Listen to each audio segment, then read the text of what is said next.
నగరంలో 5గురు పాండవులకు తల్లి అయి రాజమాత అయి భోగాలు అనుభవిస్తూ సంతోషంగా ఉండవలసినటువంటిది దిక్కులేక విదురుడి ఇంట్లో అక్కడ చేరి ఆయన పెట్టిన అన్నం తింటూ దుర్యోధనుణ్ణి ధృతరాష్ట్రుణ్ణి వీళ్ళందరినీ చూస్తూ కూడా బ్రతకడం శారీరకంగా ఎంత క్లేశం.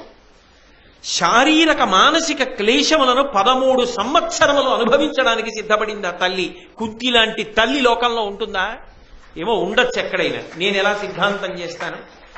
ఒక తల్లి గొప్పతనం ఏమిటో చెప్పడానికి కుంతీదేవి యొక్క వైభవం అర్థమైతే అమ్మ అన్న 2 అక్షరాల వెనక ఉన్న ప్రేమ తత్వాన్ని కానీ అమ్మతనాన్ని కానీ ఏ కొడుకు నిరసించగలడు?